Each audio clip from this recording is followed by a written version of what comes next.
17세기에 네덜란드 그 화가가 있었는데 그 화가의 이름이 렘브란트라는 그 화가입니다. 네덜란드 화가거든요. 17세기니까 1600년경에 활동했던 화가입니다. 근데 이 렘브란트 화가는 뭘로 유명하냐면 빛과 어둠을 가지고 인간의 내면 감정까지 잘 표현했던 화가가 바로 이 렘브란트라는 화가입니다. 감정까지 빛과 이 어둠을 가지고 잘 드러냈던 화가. 그래서 이 렘브란트 화가의 별명이 뭐냐면 빛의 화가라 그렇게 합니다. 빛의 화가다. 근데 이 렘브란트 화가가 오늘 본문에 보면 시몬이 나오죠. 시몬. 그렇죠? 시몬이 나오는데 아기 예수를 안는 시몬을 렘브란트 화가가 그렸어요. 한번 볼까요? 보면 빛과 그림을 통해서 시몬의 그 마음, 감정을 잘 드러내는데 한번 볼까요? 한번 잘 보이나요? 바로 이 렘브란트 화가가 아기 예수를 아는 그 시몬, 뒤에는 마리아겠죠. 마리아겠죠. 아기 예수를 낳는데 이 시몬의 표정이 어떤 표정인가요? 감정이 어떤 표정인가요? 뭔가 제가 봤을 때는 뭔가 평온하면서 뭔가 감동스럽고 감격스러워하는 그 모습을 그 빛을 통해서 어둠을 통해서 잘 드러낸 것 같아요. 제가 봤을 때는 그래요. 그게 안 보인가요? 자세히 보세요. 제 이야기를 듣고 보면 아마 그렇게 보일 거예요. 아기 예수를 안고 뭔가 평온하잖아요. 얼굴이. 그렇죠. 뭔가 근심이 없고 걱정이 없어요. 뭔가 평온하면서 뭔가 감동하고 감격스러워하는 그 모습을 렘브란트 화가가 이렇게 그려낸 것 같아요. 저는 오늘 본문을 가장 잘 드러냈다 저는 생각하고 있는데, 제가 여러분의 이 그림을 보여주는 이유가 있어요. 이거 보면 이 시몬이라는 분이 이때 나오는 사람이 나이가 많다. 노년에 이 시몬이 이 아기 예수를 만난 것을 우리가 볼 수 있습니다. 오늘 본문을 보면 시몬을 몇 가지로 소개하고 있는데요. 시몬이라는 단어의 뜻은 응답하다라는 말이에요. 응답하다. 시몬을 오늘 본문에 보면 뭘로 소개하냐면, 어떻게 소개하냐면 예루살렘에 살았던 사람이구나. 시몬이라는 사람이 있으니 이 사람은 의롭고 경건했다. 이 사람은 예루살렘에 살았는데 의롭고 경건한 가운데 살았던 사람이고, 또 소개한데 이스라엘의 이로를 기다리는 자라. 그렇게 이스라엘의 이로를, 뭔가 이스라엘의 민족을 이로해 줄 자를 기다렸던 사람이 바로 시몬이라. 이렇게 간단하게 15절에 시몬을 소개하는데, 근데 시몬을 소개하면서요, 아주 반복적으로 등장하는 단어가 나옵니다. 시몬을 소개하면서 어떤 반복적인 단어가 나오냐면, 보면 잘 보세요. 성령이라는 단어를 계속해서 반복해서 나옵니다. 예루살렘에 시몬이라는 사람이 있으니 이 사람은 의롭고 경건하여 이스라엘의 이로를 기다리는 자라. 성령이 그 위에 계시더라. 시몬 위에 누가 있더라? 뭐가 있더라? 성령이 위에 계시더라. 그럼 26절에 보면 또 시몬을 소개하면서 그가 주의 그리스도를 보기 전에는 죽지 아니하는 성령의 지시를 받았더니, 또 성령이라는 단어를, 성령이 위에 계시고 성령의 지시를 받고 성령의 인도를 받았다. 20절 또 시몬을 소개하면서 또 성령이라는 단어를 또 등장시킵니다. 성령의 감동으로 성전에 들어가매. 그렇게 이야기합니다. 시몬을 소개하면서 계속해서 성령이 위에 계시더라, 성령의 지시를 받았더라, 성령의 감동으로 성전에 들어갔더라. 이게 보면 시므온이라는 사람은 어떤 사람인가를 오늘 보면 딱 알 수 있어요. 아, 이 사람은 성령의 사람인 것을 알 수 있어요. 성령의 사람. 뭔 알겠죠? 시므온 어떤 사람이에요? 성령의 사람. 그러니까 성령이 임하면 성령의 인도를 받거든요. 그러니까 성령의 지시를 받았다는 것은 성령의 인도를 받았다는 말이거든요. 그러니까 여러분 나이를 먹으면 우리가 항상 무엇을 앞세우냐면 경험을 앞세우잖아요. 경험이 늘 자기를 인도해요.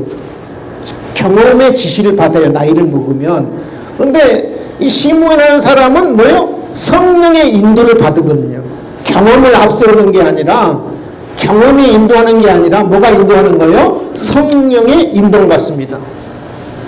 성령의 인도를 받으니까 성전에 들어갈 때도 어떻게 해요? 성령의 감동을 받아서 성전에 들어가거든요.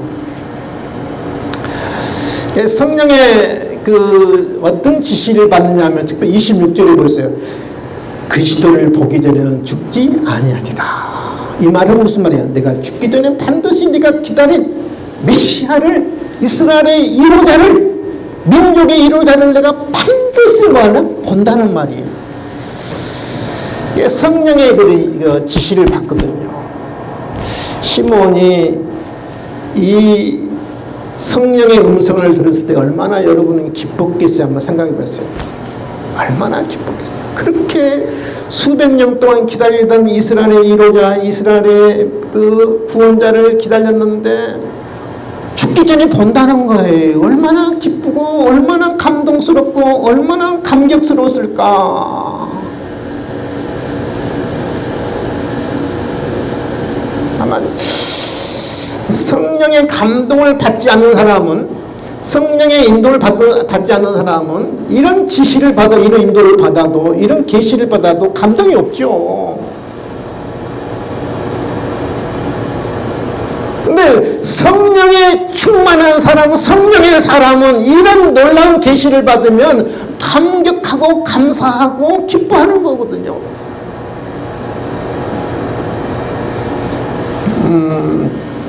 제가 이번 주에 어떤 분한테 그런 이야기를 했는데요. 나이가 들면 세 가지가 는다고 그래요. 세 가지가. 나이가 들면 뭐가 늘겠어요, 여러분? 여러분 연세대 60 이상 되신 분들 세게 들으세요. 나이가 들면요, 첫 번째 근심, 걱정, 염려가 는데요. 노후 걱정, 건강 걱정, 자식 걱정. 여러분 늘 노후 걱정, 건강 걱정, 자식 걱정하는 사람은 나도 이제 나이 먹어가는구나 생각하시면 딱 답이에요. 느는 게 염려, 근심, 걱정밖에 안 늘어요. 느는 게. 두 번째, 나이가 들면 뭐가 는지 아세요? 정말 여러분 나이 들면, 저도 나이 들은 사람 중에 한 사람인데 정말 여러분 세게 들으셔야 돼요. 따라합시다. 고집 맞는다. 따라해봅시다. 고집 맞는다. 누구 말 절대로 안 들어요. 누구 말.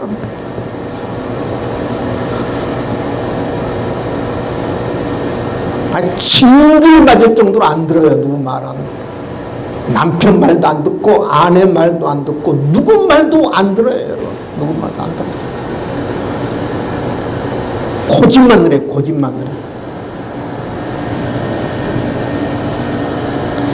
늘어요. 나이가 들면 우리가 그 자존감이 높아져야 하거든요. 내가 스스로 나를 존중히 여기는 마음. 우리는 하나님의 자녀잖아요. 하나님의 자녀니까 나를 존중히 여기는 마음이 있어야 하는데 이 자존감이 높아지는 게 아니고요. 나이가 들면 왜 고집이 드냐면 자존심만 높아져요. 자존심. 자꾸 남과 비교해서, 세상적인 남과 비교해서 내가 조금 더 가졌다 생각하면, 조금 더 다른 사람보다 늦다 생각하면 남과 자꾸 비교해서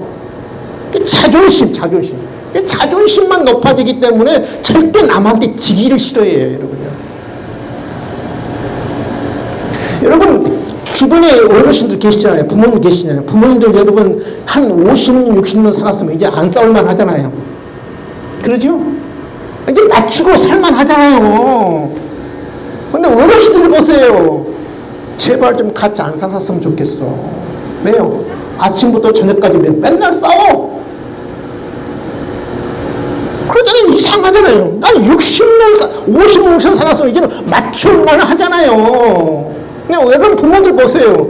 아침부터 일어나서 저녁 잘 때까지 뭐 싸우고 살아요. 그런데 이혼 안 해요. 참 기가 막혀 죽겠어. 왜 그런지 아세요? 이게 고집이 늘기 때문에, 남한테 자존심만 이렇게 늘기 때문에, 높아지기 때문에 지는 거 싫어해요. 지는 거 싫어해요. 좀 져주면 어때요? 져주면 어때요? 좀 아내한테는 져주고, 남편한테는 져주고, 자식한테는 져주면 얼마나 좋아요. 근데 지는 거 싫어요. 왜? 자존심, 꼴에 자존심이 있어가지고. 죄송합니다만. 그러니까 뭐든지 자기 주장대로 하고 자기 하고 싶은 대로 해야 직성이 풀려요. 제발 좀 나이 드는 분들 좀 각성해야 하세요. 고집 버리세요. 제가 생각하는 건 뭐래요? 여러분 어릴 때는 부모 말 들어야 하고요. 나이 들면 자식 말 들어야 돼요. 그래 안 그래요? 따라합시다. 어릴 때는 부모 말 듣고 나이 들면 자식 말 듣자. 자식들하고 좀 상의도 하고. 왜 자기 고집대로 뭐 자기 마음대로 하려고 하냐고요. 고집만 늘어요. 고집만 늘어요. 세 번째, 나이 들면 뭐가 는지 아세요? 욕심만 늘어요. 욕심. 그보다 뭐예요? 노욕이라고 저도. 소유해야 돼. 소유해야 직성이 풀려요. 그러니까 나이가 들면 염려, 근심, 걱정이 늡니다. 고집만 늡니다. 욕심이 늘거든요.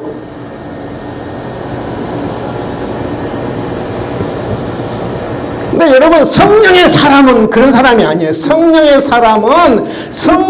사람은 나이가 들면 염려와 고집과 욕심만 느는 게 아니라, 성령의 사람은 뭐가 느느냐 하면 볼까요? 사도행전 2장 17절에 하나님이 말씀하시기를, 말세에 내가 내 영을 내 육체에 부어주리니 너희 자녀들은 예언할 것을, 너희 젊은이들은 환상을 보고 너희 늙은이들은 꿈을 꾸리라. 여러분, 시몬은 성령의 사람이기 때문에 이스라엘의 이루자를 기다렸잖아요. 꿈을 가졌거든요. 미래가 있었어요. 거룩한 꿈을 가졌거든요. 거룩한 꿈을. 너희 늙은이들은 여러분 욕심만 느는 게 아니라, 근심 걱정만 느는, 고집만 느는 게 아니라, 나이가 들면 성령의 사람 뭐냐면 꿈을 꾸는 거예요. 꿈을 꾸는 거예요. 거룩한 꿈을 꾸는 거예요. 미래를 갖는 거예요. 희망을 갖는 거예요. 그래서 늘 새로운 꿈을 꾸기 때문에 마음은 늙지 않아요. 겉모습은 늙을지라도 나이가, 성령의 사람은 시몬처럼 늙지 않는 거예요. 늙지 않는 거예요. 제발 좀 고집만 부리지 말고요. 이기려고 하지 말고, 욕심만 부리지 말고 꿈을 꾸라고요. 꿈을 꾸라. 거룩한 꿈을 꾸라고. 저는 요즘 저도 꿈을 꾸거든요. 저는 두 가지 꿈이 있어요. 어떤 꿈이 있느냐면, 첫 번째는 여러분, 주일 끝나면 내가 다음 주는 우리 성도들에게 정말 건강한 영적인 밥상을 내가 잘 준비하겠다. 늘 그 꿈을 갖고 살아요. 제가 무려 30년 이상 설교를 했잖아요. 30년. 매주 주일이 끝나면 내가 다음 주에는 우리 성도들에게 맛있는 밥상이 아니고 건강한 밥상, 영적인 건강한 밥상을 내가 잘 준비하겠다. 늘 그 꿈이 있어요. 저는 꿈이 있어요. 목사님도 아시겠지만은, 여러분 설교 원고를 수십 번 제가 바꿔요. 오늘 아침에까지 바꿔요. 아침에까지. 건강한 밥상을 내가 준비한 거다. 여러분들의 대접하기 위해서. 꿈을 꾸는 거예요. 두 번째 꿈이 있어요. 어떻게 하면 한 영혼을 또 내가 하나님 앞에 인도할 것인가, 우리 성도들에게 어떻게 하면 전도의 꿈을 꾸게 할 것인가, 영혼을 사랑하는 꿈을 꾸게 할 것인가, 어떻게 하면 구원을 내가 영혼들을 구원하는 꿈을 꿀 것인가. 그 구원에 대한 꿈이 지금도 있어요. 이제 30년 지났으니까 이제는 그 꿈이 이제 사라져가잖아요. 막 얼마 전부터 막 그런 거룩한 꿈이 막 꾸어지는 거예요. 그런 꿈이.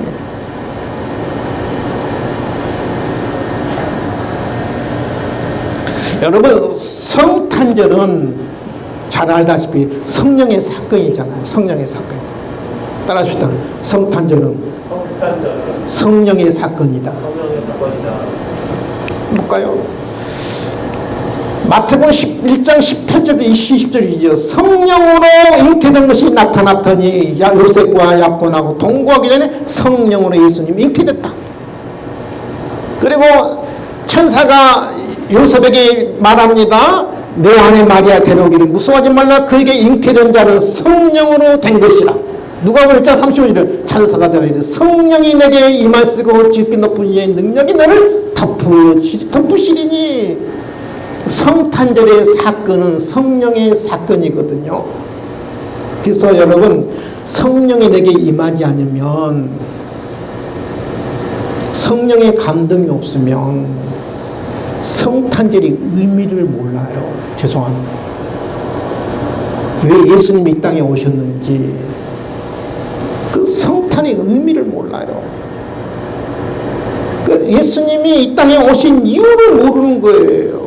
이제 성탄을 믿을 수가 없고 성탄의 의미를 알 수 없는 거예요. 왜냐하면 성탄은 성령의 사건이거든요. 성령의 사건이거든요. 성탄절은 성령의 사건이기 때문에 성령이 임해하고 성령의 감동과 성령의 감화가 있어야 이 성탄을 깨닫는 거예요. 성탄이 믿어지는 거예요. 믿으시면 아멘? 아침에 식사를 안 하시고 계신가 보다. 아멘? 아멘.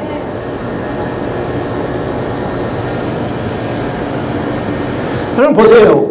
오늘 시몬에게 성령이 임하잖아요. 성령의 지시가 있잖아요. 성령의 감동으로 성전에 들어가잖아요. 성령이 임하면 어떤 것이 역사가 일어나느냐, 어떤 역사가 일어나냐면 제가 여러분 두 가지를 말씀드려요. 따라합시다. 성령이 임하면 영안의 눈이 열린다.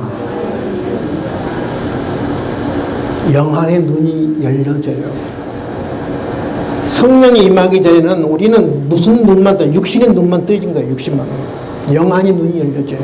오늘 보세요. 20절에 성령의 감동으로 성전에 들어가매 28절에 시몬이 아기를 안고 하나님을 찬송하여 이르되 주제여 이제는 말씀하신 대로 종을 편안히 놓아주시는도다. 주제여, 주제여.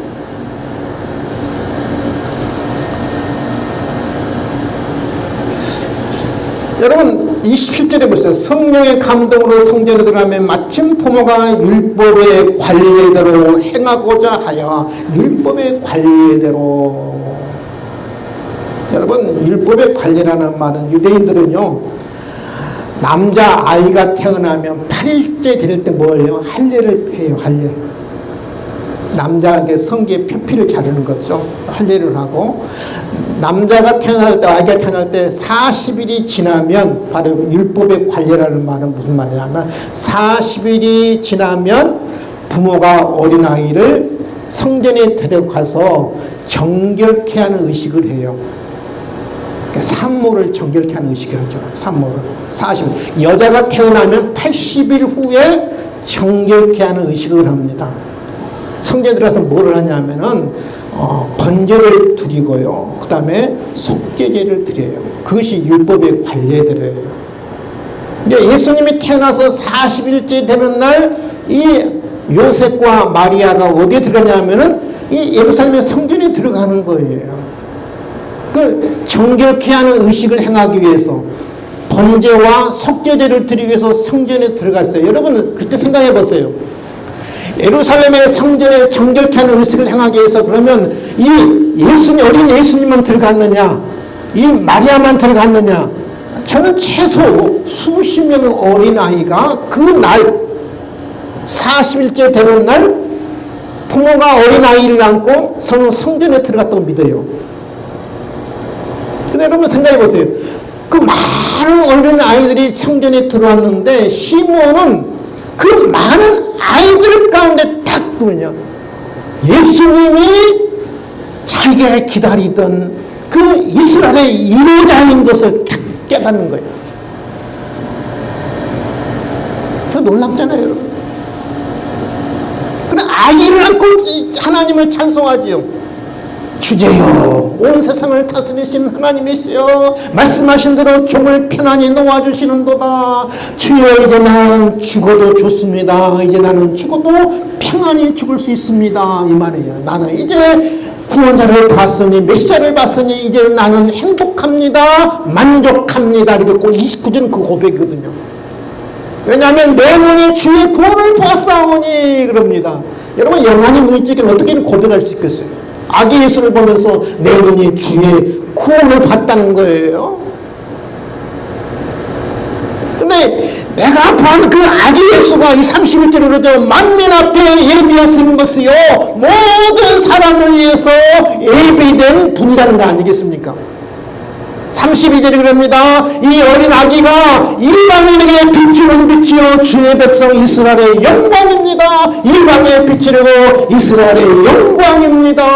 만민 앞에 예비하신 분입니다. 내가 주의 구원을 보았습니다. 여러분, 성령이 임하지 않고 영의 눈이 열리지 않으면 어떻게 이런 고백할 수 있겠어요, 여러분?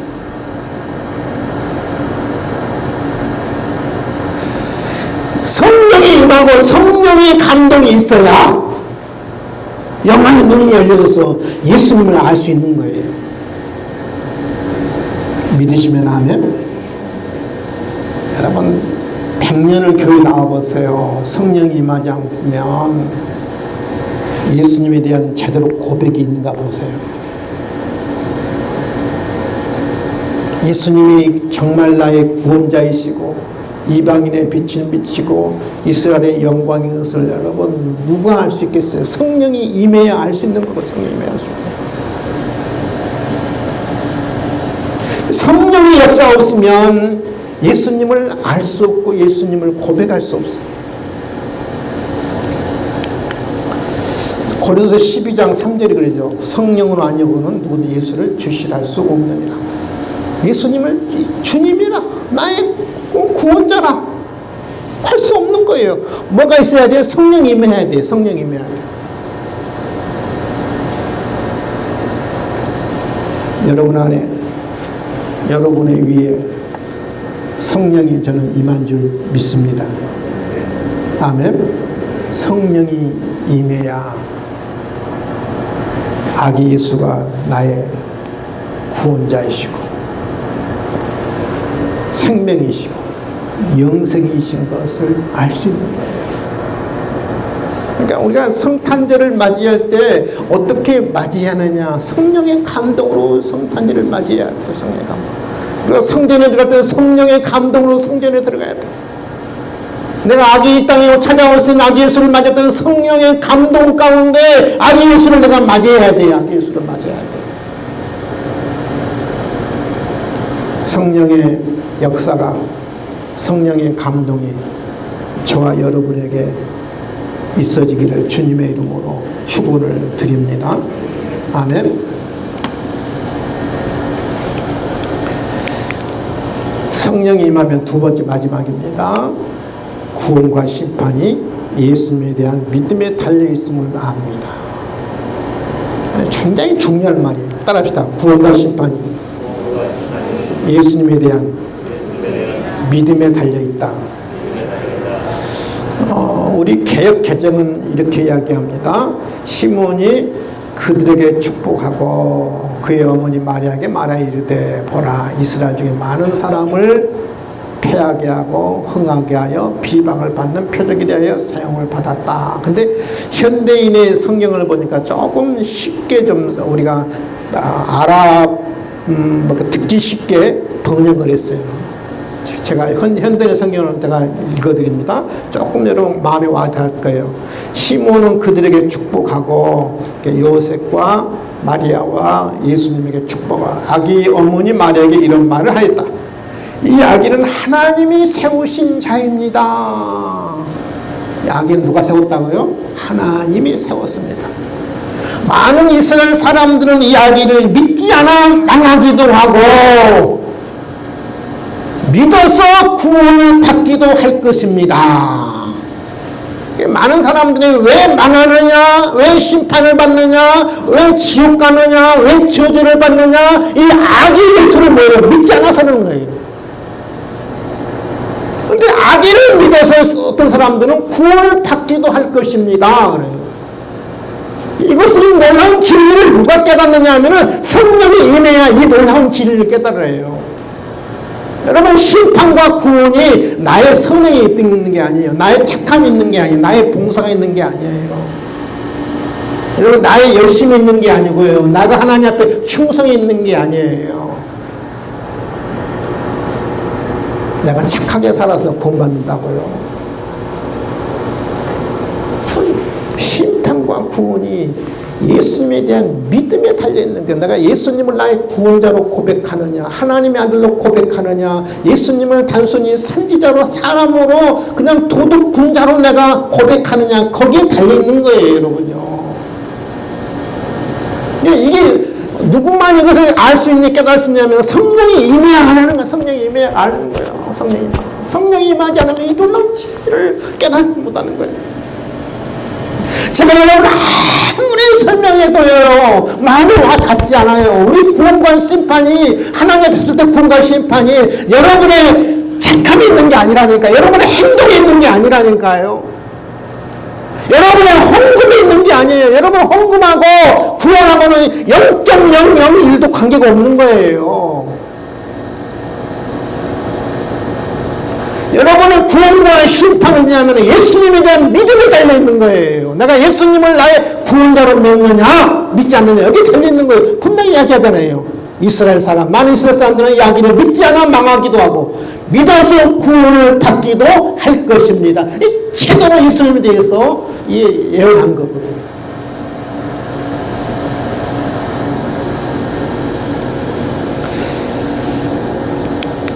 왜 우리가 예수를 믿어야 구원받고 예수 믿지 않으면 심판이 있느냐. 요한일서 5장 11절 12절 이렇게 또 증거는 이것이니 하나님 우리에게 영생을 주셨어요. 생명이, 영생이 누구 안에 있느냐면 예수님 안에, 그 아들 안에 있는 것이에요. 예수님 안에 있어요. 그래서 아들이 있는 자는 생명이 있고 하나님의 아들이 없는 자는 생명이 없느니라. 그래서 이 영생과 생명은 여러분 같은 의미거든요. 제가 다시 번역해 봅니다. 증거는 이것이니 하나님 우리에게 영생을 주신 거야. 영생이 그 아들이 있는 것이니라. 아들이 있는 자에게는 영생이 있고 하나님의 아들이 없는 자에게는 영생이 없느니라. 여러분, 영생이 어디에 있느냐? 세상에 있는 게 아니고, 생명이 어디 있느냐? 세상에 있는 게 아니고, 영생과 생명이 누구한테 있다고요? 하나님 아들 안에, 예수님 안에 있는 거예요. 예수님 안에. 그래서 내 안에 예수님이 있다는 말은 무슨 말이에요? 내 안에 새로운 생명이 있다는 말이에요. 새로운 영생이 있다는 말이에요. 그래서 하나님의 아들이 없는 생명이 없고 영생이 없어요. 구원이 없어요. 그래서 여러분 성경도 이렇게 계속 이야기합니다. 13절에 보면은 내가 하나님의 아들의 이름을 믿는 너에게 이것을 쓴 것은 너희로 하여금 너에게 영생이 있음을 알게 하려함이라. 왜 요한일서를 기록했느냐? 사도 요한이 하나님의 아들의 이름을 믿는 너희에게 이것을 쓴 것은 너희로 하여금 너희에게 뭐가 있음을? 영생이 있음을 알게 하려함이라. 정말 여러분 이 성령이 임하지 않으면 자꾸 왔다 갔다 해요. 내가 어떨 때는 구원받은 것 같고 어떨 때는 구원 안 받은 것 같고, 내가 하나님 앞에 열심히 부리면 내가 구원받은 것 같고, 내가 또 게으르고 나태하면 내가 구원이 취소된 것 같고, 자꾸 왔다 갔다 해요. 왜요? 이 믿음이 없기 때문에. 하나님의 아들의 이름을 믿는 너에게 영생이 있음을 알게 하기 위해서 그 비결을 쓴다고 그러잖아요. 누가 이것을 깨달을 수 있느냐 하면은 바로 성령이 임하면 영안의 눈이 열려지고, 성령이 임하면 심판과 구원이 누구한테 달려있는? 예수님에 대한 믿음이 달려있는 거예요. 그래서 여러분, 이 믿음 있는 사람은 오늘 죽어도 오늘 밤에 하나님 안에 데려가더라도 나는 무슨 확신이 있느냐 하면은 구원의 확신이 있는 거예요. 구원의 확신이 나의 어떤 열심이 있는 게 아니에요, 여러분요. 나의 어떤 성향이 있는 게 아니에요. 예수님에 대한 믿음이 달려있는, 예수님에 대한 믿음이 달려있는 거예요. 그러니 여러분, 예수님이 얼마나 중요한 분이고, 하늘 보좌를 보고 땅에 찾아오신 나의 예수님이 얼마나 우리에게 소중한 분이고, 이분이 없으면 구원이 없고, 이분이 없으면 심판이고 저주인데, 지옥인데, 우리를 구원하기 위해서 2000년 전에 하늘 보좌를 보고 땅에 찾아오셨잖아요, 나의 예수님이. 우리가 그걸 어떻게 맞이하겠습니까? 시몬처럼 성령이 충만해서, 성령의 사람에서, 성령의 감동을 받아서, 성령의 인도를 받아서, 성령의 감동으로 예수님을 맞이하고, 성령의 감동으로 내가 성전에 들어와야 하잖아요.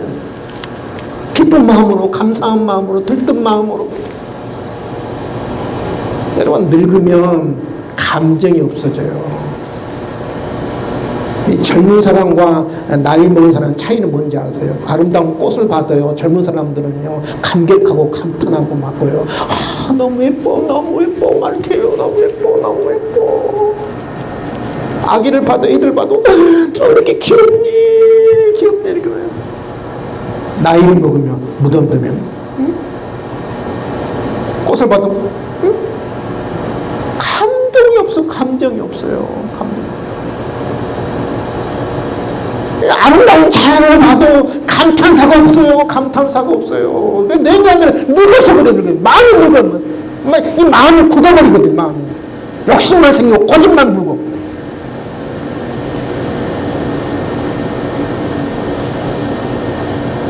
성령의 감동이 되고, 성령의 사람이 되면, 안 그래요, 여러분.